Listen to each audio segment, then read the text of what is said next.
kim namozni muhofaza qilsa, ya'ni o'z vaqtida ado etsa, namoz uni qalbida, yuzida, qabrida, mahshargohda nur bo'ladi hamda qiyomat kuni u uchun najotga aylanadi. Mana shu namozlarimiz, sajdalarimiz azizlar bizga nur bo'ladi qiyomatda.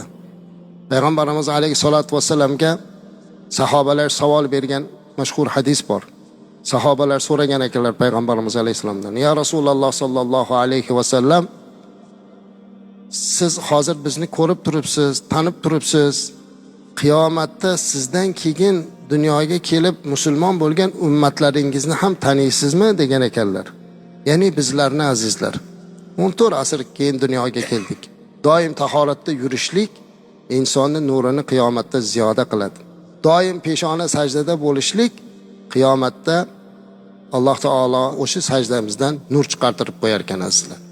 Shuning uchun ham bizni eng katta u dunyoda yordam beradigan nurimiz Rasulimiz alayhissalom tasavvur qiling, millardlab odamning ichida turganda sani hujjating qani deb so'ramaydi ekanda, shunda qarab yuzimizga qarab, bu mening ummatim, chunki bundan nur chiqib turibdi.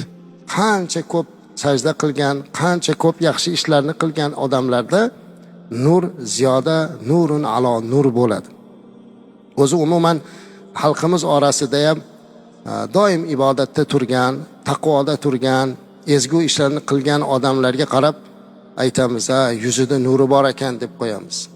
Nur deganda bu bir go'zallik, bir istara.